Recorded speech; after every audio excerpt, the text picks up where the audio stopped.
السلام علیکم ورحمۃ اللہ وبرکاتہ۔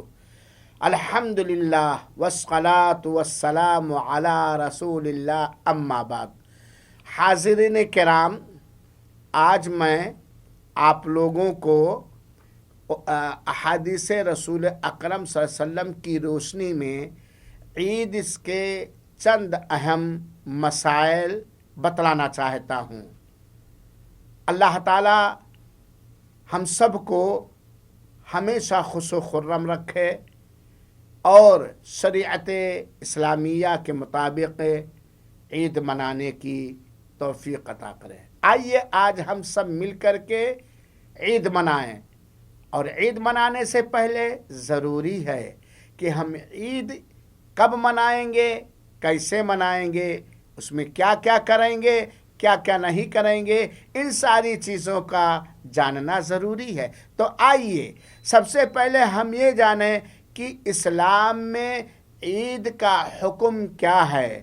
تو اس کا مختصر جواب یہ ہے کہ اسلام کے اندر عید یہ سنت مؤکدہ ہے، یعنی ایسی سنت ہے جسے اللہ کے رسول اکرم صلی اللہ علیہ وسلم نے خود کیا ہے، منایا ہے، عید کی نماز پڑھی ہے، اور صحابہ کرام اور ازواج مطہرات کو اس پر ابھارا ہے، اور اللہ کے رسول اکرم صلی اللہ علیہ وسلم نے عید پر مداومت اور ہمیشگی برتی ہے۔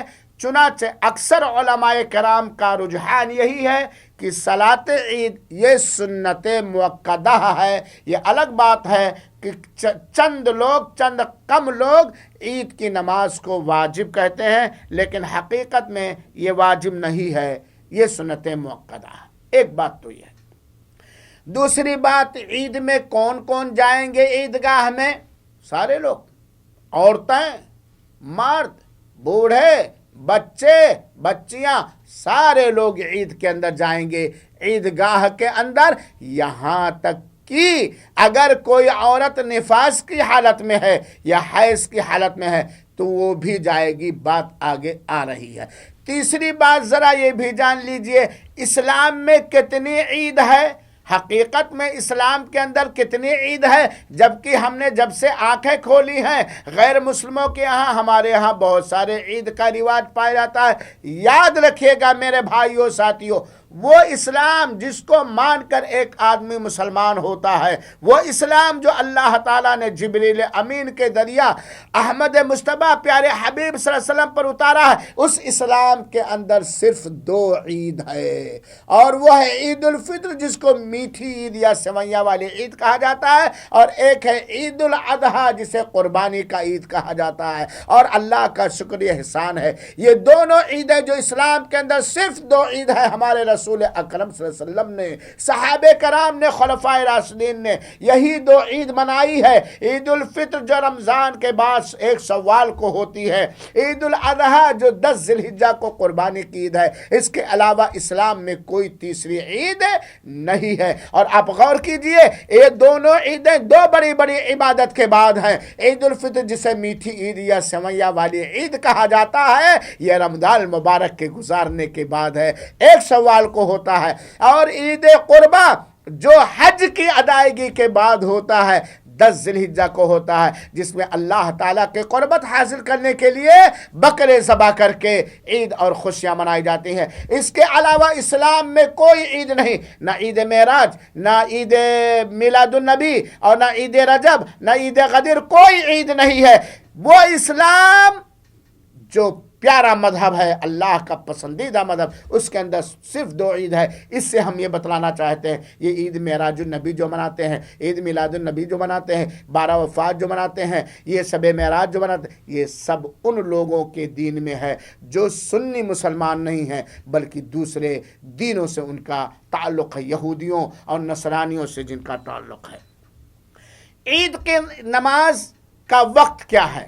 عید کی نماز کا وقت ہے کہ جب سورج نکلنے کے بعد، دن نکلنے کے بعد کم سے کم 2.5 میٹر یا 3 میٹر اوپر چلا جائے، اس وقت سے شروع ہوتا ہے۔ سورج نکلنے کے بعد 2.5 میٹر یا 3 میٹر اوپر چڑھ جائے، اس وقت سے عید کا وقت شروع ہوتا ہے، اور زوال سے 15 منٹ تک پہلے، زوال سے 15 منٹ پہلے تک ہوتا ہے۔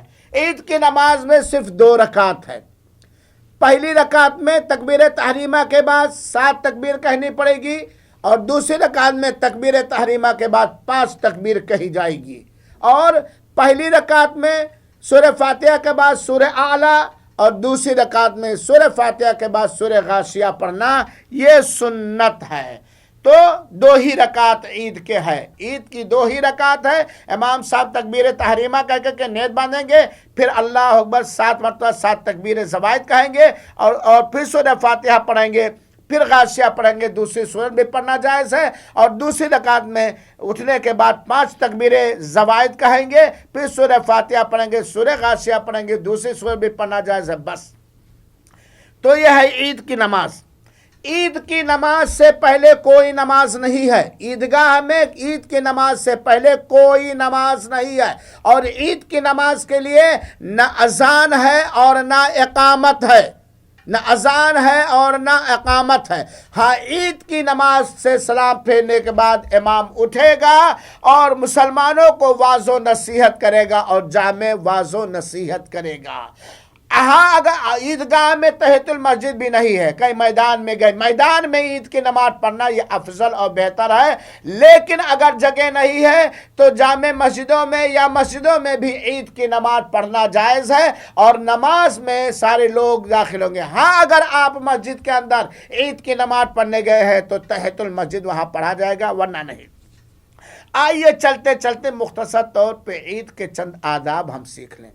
عید کا ادب یہ ہے، پہلا ادب کہ عید کا چاند نکلنے کے بعد ہی سے عیدگاہ جانے تک زیادہ سے زیادہ مردوں کو بلند آواز سے تکبیر کہنی چاہیے، اور عورتوں کو آہستہ آہستہ اللہ اکبر لا الہ الا اللہ، اللہ اکبر واللہ اکبر وللہ الحمد۔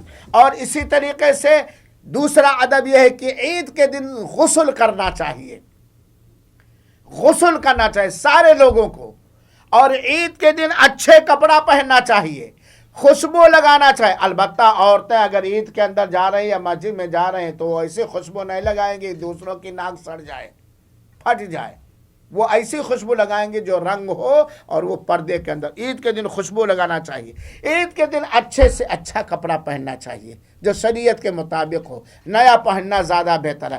عید کے دن ایک راستے سے جانا چاہیے اور دوسرے راستے سے، عیدگاہ یا مسجد ایک راستے سے جائے اور دوسرے راستے سے واپس آئے۔ عید کے دن عید کی نماز سے پہلے کوئی سنت نہیں ہے، عیدگاہ سارے لوگ جائیں گے، یہاں تک کہ عورتوں کو بھی عیدگاہ لے جانے کا حکم دیا گیا ہے۔ اور اگر مسجدوں کے اندر عید کی نماز ادا کر رہے ہیں تو عورتوں کو مسجدوں کے اندر بھی لے جانا چاہے۔ حضرت ام عطیہ رضی اللہ تعالیٰ فرماتی ہیں کہ اللہ کے رسول اکرم صلی اللہ علیہ وسلم نے ہمیں حکم دیا، عید الفطر اور عید الاضحیٰ میں شادی شدہ، حیض والیاں اور غیر شادی شدہ ساری خواتین کو لے کر نکلیں، اور اگر کسی کے پاس دوپٹہ نہیں ہے تو وہ بہن اپنے دوپٹے کا آدھا حصہ کاٹ کر کے اس بہن کو دے دے جس کے پاس دوپٹہ نہیں۔ گویا بخاری شریف اور مسلم شریف کی روایت سے صاف واضح ہے، واضح نہیں بلکہ آقا نامدار کا حکم ہے کہ عید کے دن عورتیں بھی عیدگاہ میں جائیں گی پردے کے ساتھ، اگرچہ وہ حیض اور نفاس کی حالت ہی میں کیوں نہ ہو، وہ مسلمانوں کی دعاؤں میں شریک رہیں گی، نماز سے الگ رہیں گی۔ ہاں، اگر مسجد کے اندر عید کی نماز پڑھی جا رہی ہے بقرعید کی، تب ایسی صورت میں عورتیں نہیں جائیں گی، کیونکہ نماز کی مسجد کے اندر عورتوں کا حیض و نفاس کے اندر جانا صحیح نہیں۔ لیکن عیدگاہ میں ہے، میدان میں پڑھیں تو عورتوں کو لے جانا چاہیے، اور اللہ کے رسول اکرم صلی اللہ علیہ وسلم نے اس کا حکم دیا۔